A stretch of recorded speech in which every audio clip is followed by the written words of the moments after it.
Hello, everyone, and welcome to Lenders Online Training, our live stream conversation, as you might know.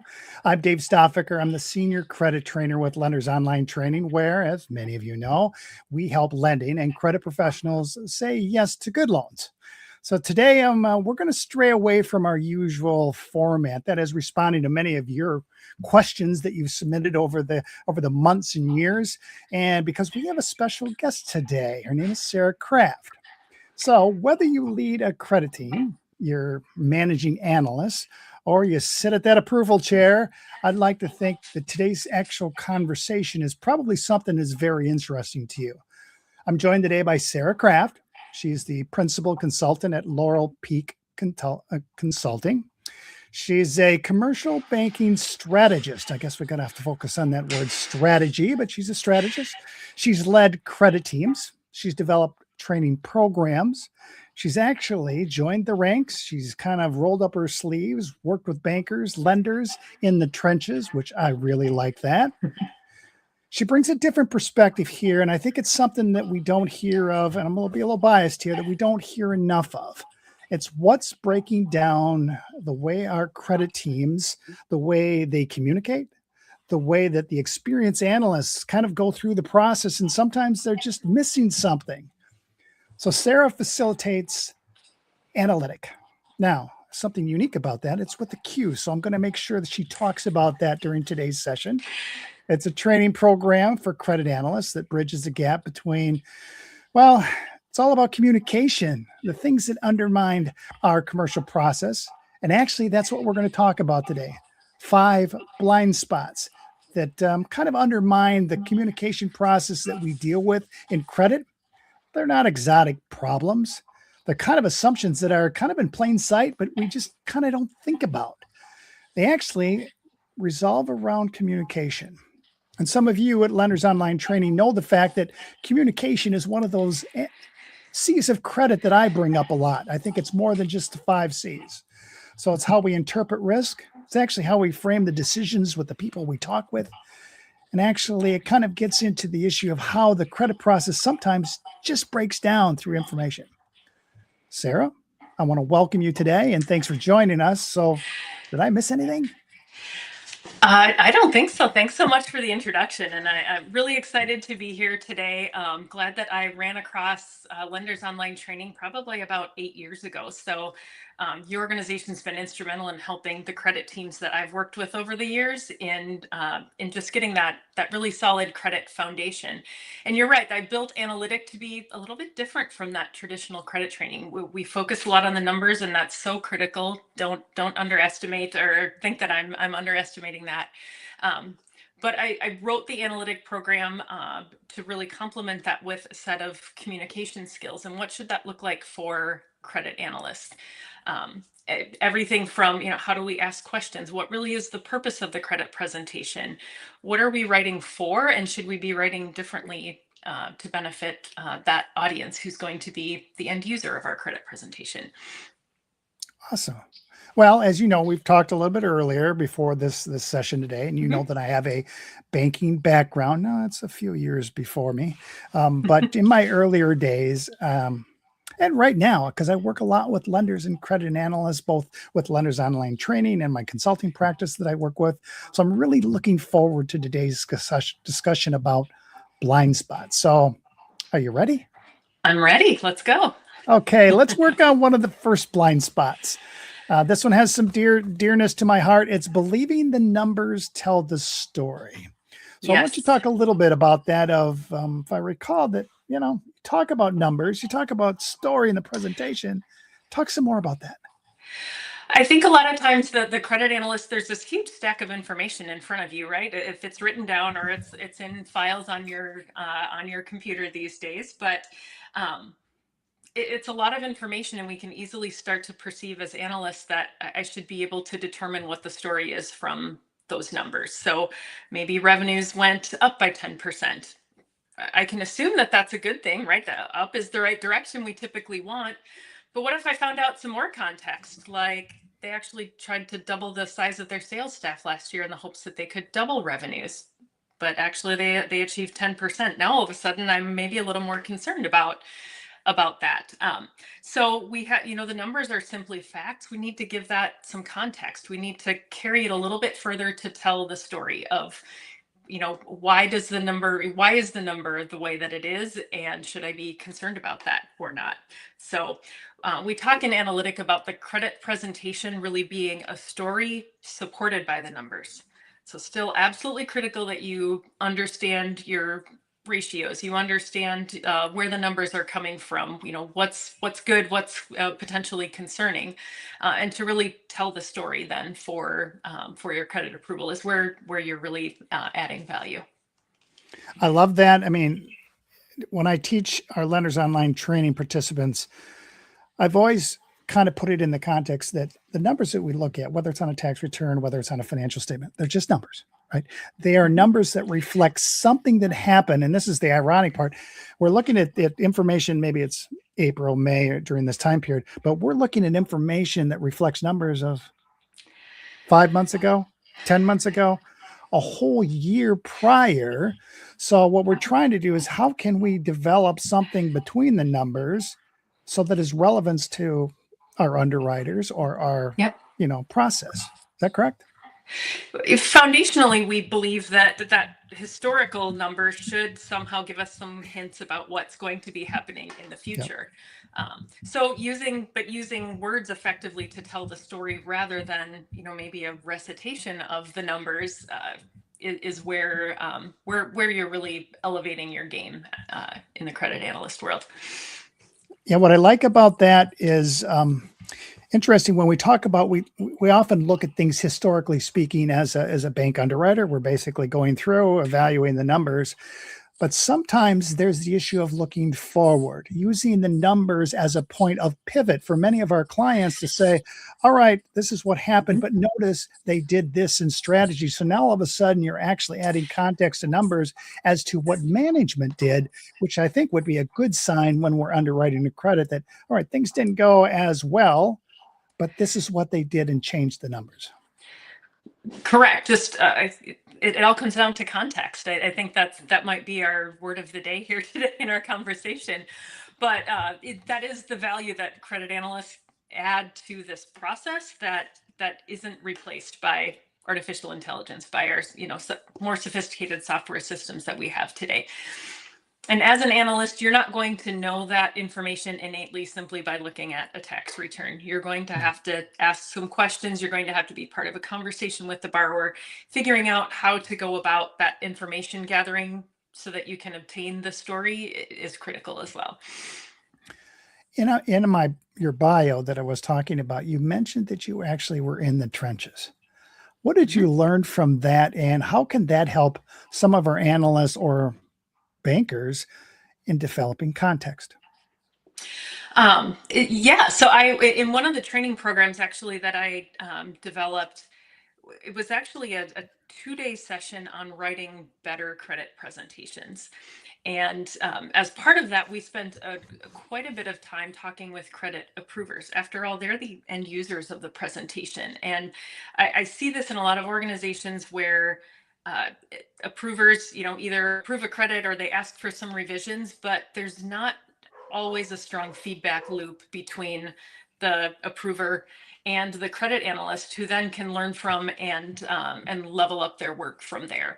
So I like to have credit analysts sitting in on any committee that they could, just to hear what those conversations were, so that they're having that interaction and really understanding what their audience needs are. And I think that was how I, stopping to reconsider and reframe with a different perspective was really valuable for me.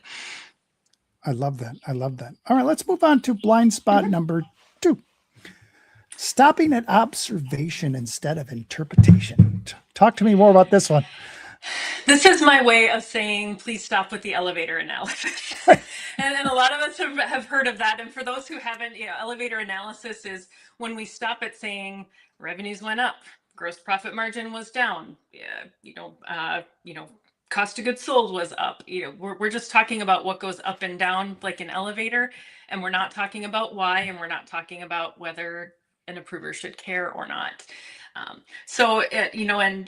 Interpretation really requires that we ask some more questions. I can't simply look at that number and make an assumption about whether that's good or bad. And David, we used an example, you used an example in our earlier conversation about golf. I shot a 74 in my last round of golf. To me, that sounds amazing. But if David is a seasoned golfer or just finished up at the Masters, maybe that was a rough day for him. I need more context. I needed David to tell me, is that good, or is that something to be concerned about? So getting that context, I love the phrase "tell me more." When I ask a lender a question, or when you're asking a borrower a question, maybe they answer your question and you've got that, yes, no type answer. But when I stop and say, tell me more, and give someone the chance to further elaborate, I will always get better information, and often coming from, information I wasn't anticipating before, that I wouldn't have gotten if I would have just moved on with the conversation. So that's one of my tricks for just being able to get that additional context, to add nuance to my story, is simply asking the lender, the borrower, if I have that opportunity. So tell me more about that. I like that. A good friend of mine, a dear friend of mine, kind of used that in his explorer technique. He would basically say, can you elaborate on that a little bit? Or could you rephrase that a little bit differently so I can understand that? So what we really want to do is we want to listen. We want to absorb whatever insight that can be shared so we can frame up the right thing. Absolutely. And I've also found that that's a great example, because if I don't fully understand something, saying, tell me more, can you say some more about that? Buys you some additional time to, gives them another chance to rephrase it in a way that that you might better understand as well. And I would say sometimes as a consultant in whatever practice that you're doing, many times our clients probably are not, we want to get them to the layer that really is the issue, or something that really is what we're pinpointing. They're just not there yet. And I think that's really defining and getting a better understanding of the whole setting as a banker or an underwriter, what's really going on here. So, and when you've reached that interpretation level, you're able to answer the question, why, and why should I care? Like those are good benchmarks, I think, for analysts to, as you're reviewing your narrative, have I included this information? Did I understand this to the level that I can confidently, document why did that happen, and why should I care? And if in reviewing that you realize it really doesn't matter all that much, then that's great content to take out, to thin out your presentation, make the rest of it more effective. Perfect. All right. 2 down. How about blind spot number 3? Writing for yourself instead of the approver. This is going to be good. I'm guilty of this myself as a credit analyst, because why shouldn't my very best work product be helpful and beneficial to an approver?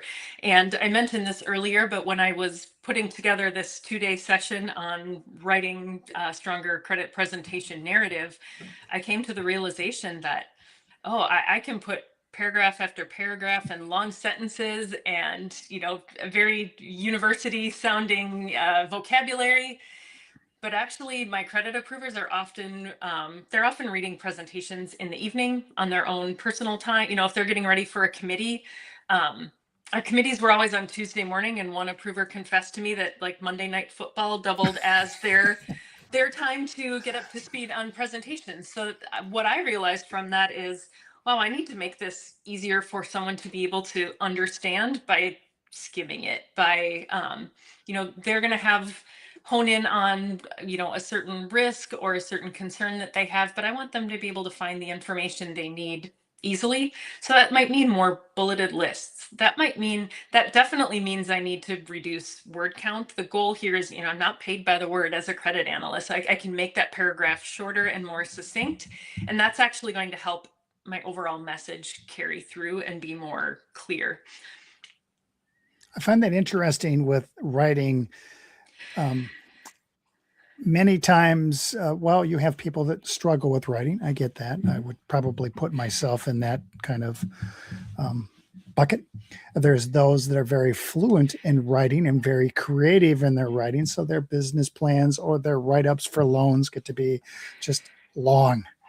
I'm trying to find a happy medium because I think you made a good point when reviewers are actually crashing. They're busy all day, but they have a loan committee the next day.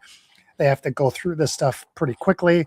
It is, I think it's probably common sense that many of us skim through it. We want to get to the financials. We want to see what, are they, that's where our intent of our questions are going to focus on. But if we can break it down and hit the highlights to kind of develop the story as a little paragraph, but bullet points that are key things that are drawing up, or as we say in Lenders Online Training, red flags, certain issues that we know people's eyes are going to look on. We got the answers to that. In high school and college, we all had to write papers that were, 8 pages, double spaced, 10-point font. You had to hit a certain length. And in the business world, it's pretty much the opposite. The more succinct, the more concise you can be, the better. In Analytic, one of the things we do is we put a sample of our own writing. Everybody pulls something from their own, a credit presentation they've recently worked on. We put it through Microsoft Word. There are some editor features within Microsoft Word, including there's a feature in there called the Flesch Kincaid score, which gives your writing a grade level. It assigns a grade level to what you've written. And the target we're typically looking for in good credit analysis would be about grade 11, which is about what the Wall Street Journal is written at. Okay. Most people find that they're like 14 to 16 is where they're scoring out, and then they can actively do some things to make their writing a little more readable. It's a little bit shorter sentences. It's getting rid of some like prepositional phrases that aren't really doing anything other than taking up space in your sentences. Some little tricks like that, which don't sound like they would be directly related to credit analysis, but I guarantee you, if you read a credit presentation that grades out a 15 versus an 11, you're going to see a remarkable difference and ease in ability to read and understand that just isn't there in the more complex writing. But this is counter to what we were taught in school when we learned how to write. So. No, interesting. And I've seen the evolution of a lot of write-ups over the years as how they become more succinct. And some of my banks that I even fortunately work with, some are very brief. And I'm thinking there's maybe it's part of their discussion and I'm just missing and I'm just reading that. Hopefully there is, but I appreciate that. One more thing about brief that I will just mention is it's very easy for analysts to assume that if they get a question coming out of a credit presentation, that just because there was a question that there was something missing in the credit presentation. And I would just encourage analysts, ask an approver if you aren't sure. Like, was this really a miss that should have been in the presentation? Were you asking this for another reason? Sometimes approvers are asking questions simply because it would be awkward not to. Like they want to have some interaction. Maybe they want to know, how deep your understanding is of the credit, but it doesn't immediately imply that like your goal is not to never have a question or interaction in a credit presentation. And that's a tricky spot to try to navigate as a credit analyst. But when you're not sure, I would encourage analysts to simply ask, like, should this have been documented? I'm happy to learn that and grow from it and build on it. But if it's not critical to the presentation, then let's have that interaction, ask a question, and we'll all move on. Awesome. That's a tough spot for analysts to navigate. Yeah, and I think our analysts that are listening here today would appreciate that well, that you may not have all the answers and you don't have to necessarily feel you have to have all the answers.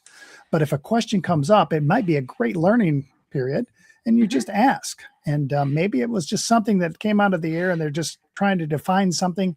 You had the answer. And I think what I've often told some credit analysts, if you don't know, tell them, say, that's a good question. I don't know right now. And you get back to them. Just being transparent and honest, I think that's great as well. Far better than trying to make up an answer or try to hide the fact that you're not certain. We've been in meetings where that's come up before. I get that.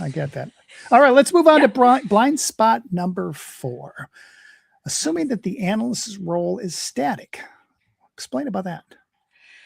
Couple different angles at this one. So the first is that, there's this stereotype about the analyst. You can be there with your pile of paper and just crank out credit analysis in your little corner. And I'm an analyst because I don't like to talk to people. I hear that all the time. I have bad news. We're gonna have to interact with others to really be successful in our job, to be able to gather that story that we're not going to be able to obtain from the tax returns, from the financials. Analysis is always stronger with that interaction. In many institutions, in most who that I work with, that interaction is typically with a lender. It's not necessarily directly with the borrower, but I'm sure there are some portfolio managers on who are listening to this, that who do have that responsibility for credit analysis and borrower interaction as well. The other way that I look at this analyst role being more dynamic than static is when I look at just what the role of the credit analyst is today versus 20 years ago when I started in the industry as a credit analyst. My job role just, it looked different. Spreading software didn't do all that it can do today. There weren't end-to-end systems that are quite as robust as many that are out there today. The tax code has only gotten more complicated and trying to keep up with those rules. And now we have AI tools that feel like they could storm in any minute and start to take over a lot of roles. And analysts we need a different type of training for the role that we have today. That value add that we're providing in credit analysis is bridging between the numbers and the story and putting that all together into an effective analysis document. ChatGPT is never going to be able to explain that 10% revenue increase was actually, potentially a concern because of how much, had been invested in growth prior to that. Or whatever, the real story actually is in that instant. 10% growth might have been outstanding results for a company who, lost its largest client, but was able to replace that business and continue to grow. So the analyst as storyteller, I think, is really what is differentiating the credit analyst role as being unique and not replaceable in the same way. So with these different tools that we have today, yes, our basic foundation in cash flow analysis and ratio analysis is still critical, but a lot of the important work that we're doing today is much more around, telling that story, monitoring for that risk, watching for change, just because we have so many different tools out there. You brought up a point there that I wanted to touch on. I was going to touch on a little bit later, but I think this is a good time to bring it up. You brought up ChatGPT. You brought up AI. Now, this is an interesting dynamic that it's developing. It's around us today. Many times you will hear that if you don't get on board, you're going to be passed by with it. And many of the banks that I've talked to, because it's in the institutional world that I also spend a lot of time with, but in the banking world, it's been a little bit of a cautious step over as to how do we let that come into the bank environment. And I think where I want to go with this, as the analysts or the bankers, can we be comfortable with AI, and where could we utilize it in doing our write-ups or doing something other than here's all my financials and spread them, but can you do something else with AI? I'm curious. Well, a lot of institutions are still exploring this, if I'm being, especially in this credit analyst world. There's a lot of information that crosses our desks that, if entered into AI for, simply, make this more concise, for example, could be can be private information that we wouldn't want out there. So there are some institutions using certain platforms that my understanding is, and I'm far from an expert in the AI world, but Copilot is one that I've heard some institutions using because I think they feel like there's a little better cushion around, being able to isolate information within their organization. But certainly, borrower member information specifically, I'd certainly be hesitant. And in my consulting practice as well, I have to be really diligent about, what's going into those systems. What am I telling it, for its memory banks? But by the same token, there are systems, some of the spreading and credit presentation softwares out there are starting to build AI elements into their systems as well. And so, my assumption there is that there's some guardrails around that, being within that system. But that's certainly a conversation to have within your organization. Hopefully, organizations are, your risk department is developing or has developed an AI policy. The question comes up in many circles around credit analysis in the commercial lending world, where I'd say that this industry is slower adopter than many, but I think with very good reason. We need to be really careful about what we're putting into these systems, how we're using these tools. But we also need to know that even as organizations who maybe lock down access to those systems, there's still that opportunity there's still other ways that employees can access that information as well. I think it's a fabulous response, and I appreciate of you. I mean, we're going a little bit off our topic there to get into that, but I think it is kind of an issue there, and I think it's an important, whether it's a blind spot that we exist today. That now I will admit, for AI purposes, is I'm a taker of AI. In other words, I want to get it out of there to ask it questions to learn more, rather than uploading and here, can you rewrite this better? Can you spread this? I'd rather, because there's so much information, even in our write-ups, as to common pitfalls, common industry trends, certain things that we as lenders, it might help us as our underwriting performance, and say, you know what, I learned a couple of things that these are potential things I want to ask my clients. But yeah. Certainly. Yes. That's a good example as well. So I think it's good conversations to, within your teams, in your organizations. I think if your organization isn't talking about it, you probably should be. And I think the questions are more than fair. And even if there's not an immediate solution, let's figure out a path toward that, so that we can all, ignoring it is not going to make it go away.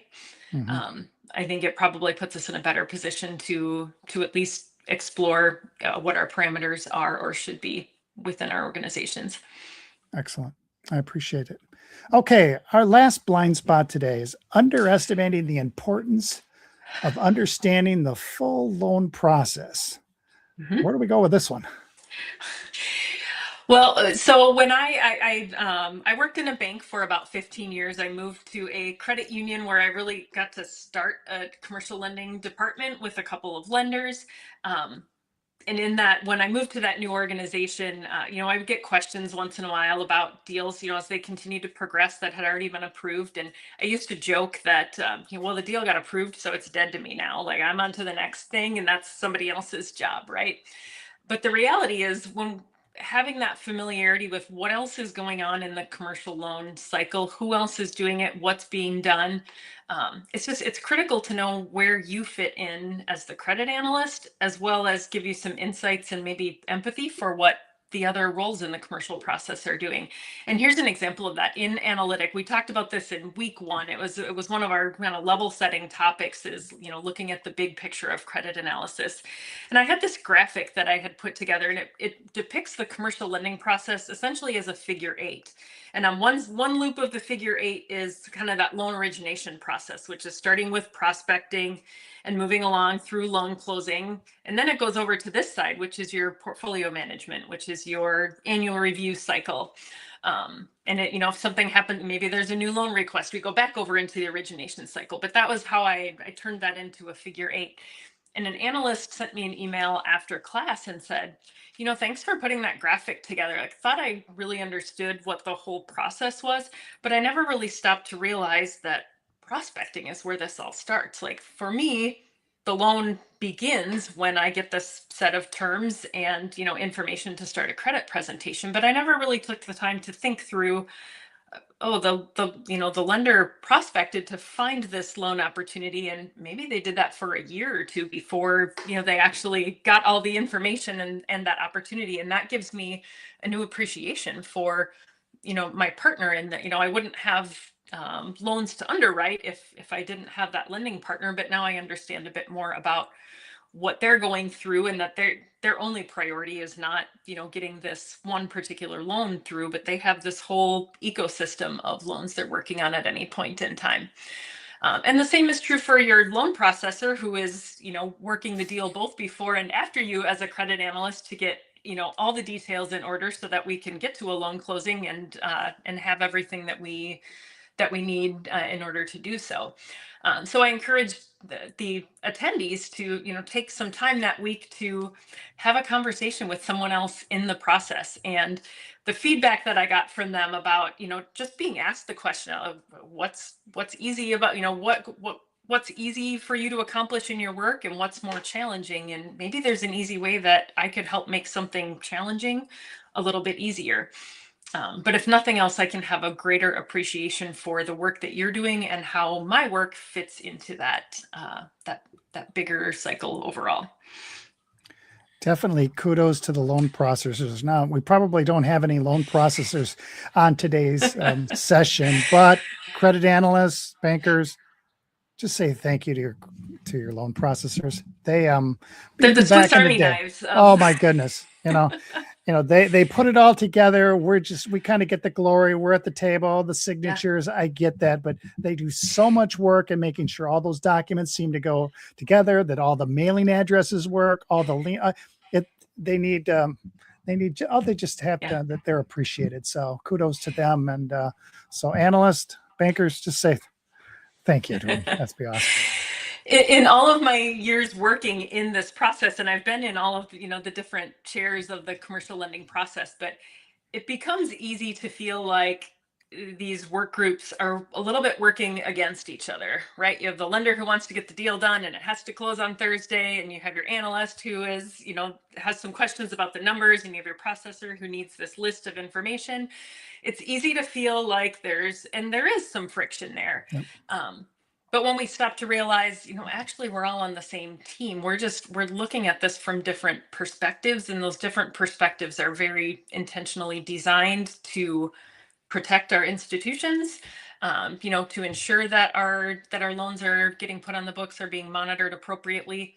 Those different perspectives, I think, only strengthen our decisions when we work together. I see this with lenders and analysts a lot, but this starts with a lender who most likely has had some conversations with a company owner, and maybe they've been in person, maybe they've been on the phone, but then the lender gets this stack of paper, and what do they do with it? Or they get files, they drop it off with the analyst, and then the analyst doesn't have the benefit of that conversation. They just have a stack of financials. It shouldn't come as a huge surprise to us that we're going to maybe see different things. The lender has, one impression based on this conversation. And, the analyst has their, conclusions and a list of questions from looking at documents. Now we need to come together and figure out, where do we see agreement and where do we need to maybe iron out some details. But at the end of the day, we're on the same page. We're talking about the same situation. It just looks different because our source of information was very different. Awesome. This has been a great discussion. Hopefully all our listeners appreciated the fact and something a little bit different, and that what Sarah's been able to do. Did we miss anything, or is there something you would like to add?